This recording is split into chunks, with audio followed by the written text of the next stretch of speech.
Сәлем достар, бүгін біз ЕГО порталынан бірыңғай жинақтаушы зейнетақы қорының қозғалысы туралы білеміз. Ол үшін бірінші ЕГО порталына ETSP арқылы кіреміз.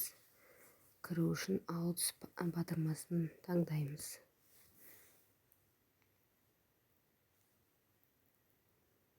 Ал РСА ол қол қою керек кезінде ғана керек. Паролімізді енгіземіз.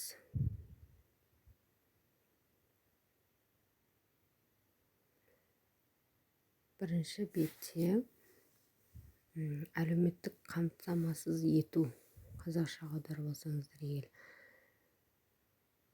бөлімін таңдаймыз.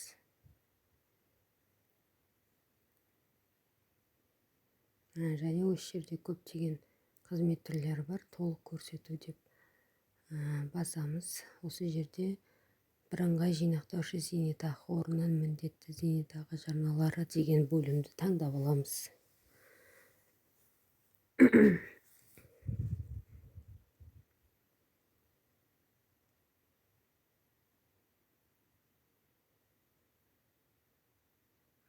Онлайн сұрау батырмасы.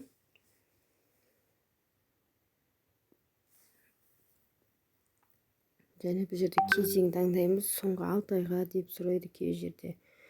Өзіңіз соңғы 1 жылға керек па? Сол кезеңді таңдайсыз. Және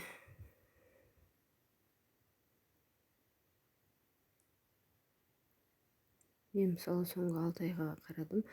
Қол қою арқылы, через ETSP арқылы таңдаймыз.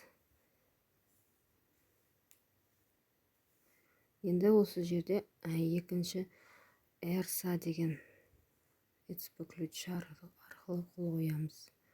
Парольді дұрыс енгіземіз. Және анықтама бірнеше минуттардан кейін дайын болады.